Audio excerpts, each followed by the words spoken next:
The minute Apple announced an education-focused event in Chicago for March 27. The betting on new hardware announcements focused on refreshed iPads. Now, Bloomberg's Mark Gurman is reporting the company plans to show off a new version of its cheapest iPad that should appeal to the education market. While once considered a potential powerhouse for education, the iPad has been overshadowed by cheaper, more flexible Chromebooks that run Google's Chrome OS. Chrome OS systems currently own about 60% of the K-12 education market, versus 17% for Apple.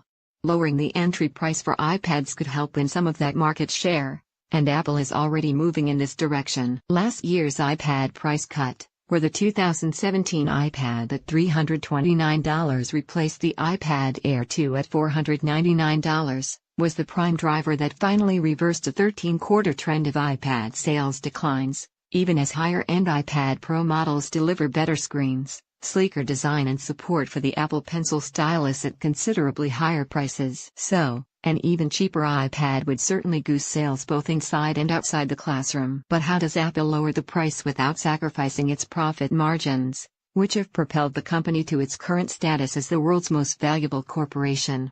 Taking an expansive view of the possibilities, these are a few ways the company could hypothetically offer a less expensive education iPad. If you're competing with cloud-based devices, then act more like a cloud-based device.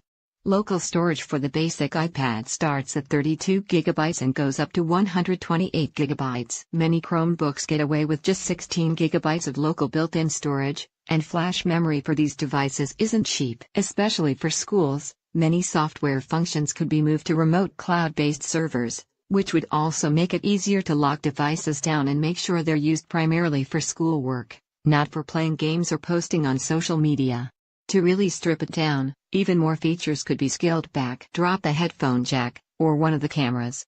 And that provides an incentive to trade up to a better-equipped mainstream iPad later on. Sell the basic hardware for less, and make up for it by convincing students and teachers to invest in accessories like keyboards, cases, extra chargers and extra-cost software upgrades or subscription services. The optional iPad Pro keyboard. For example, the Microsoft Surface Pro starts at $599, but practically requires its sold separately clip-on keyboard, which adds another $129 to the price. The dedicated keyboard's cover for the iPad Pro likewise is a must-have $159 accessory. According to Gurman, a version of that, and maybe even the Pro's pencil stylus, could come to the low-cost iPad, too. Now that the iPad Pros are getting redesigned and Face ID, later this year, it'd make sense to bring over previous differentiators like Apple Pencil and Smart Keyboard support to the cheaper model, especially for education environments.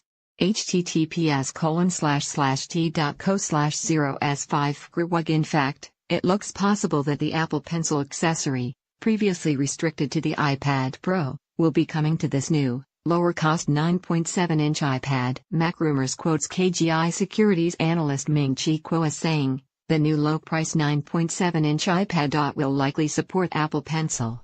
The 2017 iPad was often sold for as low as $249, especially during the all-important holiday shopping season.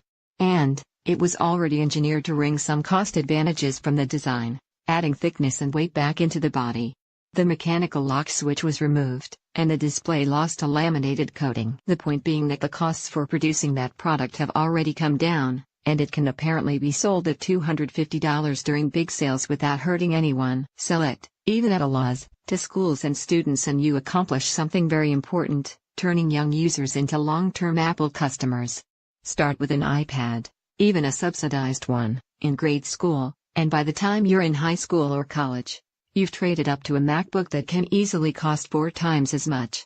Hook 'em young, and you've got brand loyalty any company would kill for. CNET will be live in Chicago to bring you all of the news, reviews, photos and video from Apple's March 27th event. You can tune into our live blog here. The keynote starts at 8 a.m. PT.